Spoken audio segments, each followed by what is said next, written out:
So yesterday, really great big milestone for my wife and I. We celebrated 25 years being married together. And what's really cool is I'm as much in love with my wife as I was the day I married her. And it's actually gotten there's been more to it than just staying in love, but it's staying interested in each other, passionate about each other, attracted to each other. And we were talking about this more and more as we were leading up to our anniversary. But what really triggered this video in particular was when we went out to eat yesterday at an incredible vegan restaurant in Toronto. The waiter asked, "What's the special occasion?" We told him. He goes, 25 years. How long have you guys been married? Like, how old are you guys? And I told him, like, well, I'm 53. And he couldn't believe it. But he goes, what's the secret? What's the secret to staying happily married for all this time? And that got us thinking quite a bit about this, because some of it is really interesting because it's just who we are as people. But we started to break it down, and let me explain a couple things that I think really work. One, respecting each other and respecting how the other person thinks and does things, and not to condemn or to complain as much, because different people have different ways of doing things.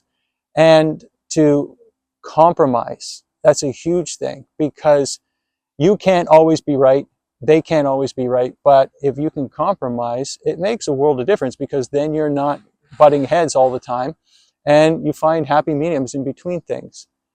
The other thing that is a real bonus is finding a partner who you share the similar interest with. That makes a lot of difference. But not just interest in hobbies and things like that, but values, morals, ethics, things like that. How you want to raise your kids, how you conduct yourself in the workplace and with other people. If you're loud and crazy and wild and that's who you are, hanging out, being with somebody who's quiet, timid, and shy, I don't know if it's going to work all that well, because you're going to find too much friction with regards to what you want to do in life and how you want to do things and how you approach everything. Like, we have two great, incredible kids that are almost adults now. Well, one of them is an adult. And the thing is, kids can tend to change a relationship. They put strain, that's a given. But at the same time, we've managed to still stay locked in with one another, to be happy with each other, and to still be passionate about each other. And I think that's the next big important thing. When you keep the passion alive, being attracted to one another, that's huge, because a lot of people in relationships tend to just let themselves slide. And I, for one, do not, that's never been me. I've always been there to be strong, fit, and healthy, and to maintain my appearance and to stay looking as good as I possibly can, not only for myself, but for my wife, because I want her to always be attracted to me, and she does the same. So that is a huge factor. So it's finding things that are, so let me recap. I can drag on forever about this whole topic, but all said and done, it's being understanding, sympathetic, and compassionate. You need to be able to understand where somebody's coming from, what their views are on things, and not to fight about it, because it's one of the things. The 25 years we've been together, we've had maybe 5 fights, and they were minor, lasted a day, and that's it. So when it comes to that type of thing, don't hold grudges, don't keep that anger going, because it benefits absolutely no one. And all said and done, take care of yourself.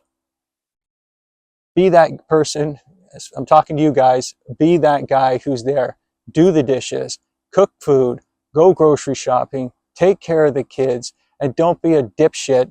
Don't be whining about it that this is a woman's job. It's absolutely not. It's both of your jobs, okay? You want to be able to share responsibilities equally. You know, I'm better at certain things than my wife, and my wife is way better at so many other things than I am. And you leverage one another. You help each other. You support each other. So that's it in a well, it's a big nutshell. Sorry for rambling on about this, but I'm hoping you got a little bit of an idea out of there on what it takes to have a solid, long-lasting marriage. And I've said this before many times, I cannot wait to get home to my wife every single day. Whenever I'm out, whatever I'm doing, she's the only person I look forward to primarily to see, to be with, always. So I hope you find something like that in a relationship. I hope that is where you're at with whoever you're with. And if that is the case, nurture it, take care of it. Don't let it slip, okay? Hope that helps. Talk to you in the next video. And if this helped you in any way, head on over to broprothrive.com. Join the community there of like-minded guys who are all on the same page, trying to be the best they can be. Health, fitness, nutrition, everything. And talking about stuff like this. This is what's key, okay? Hope to see you there.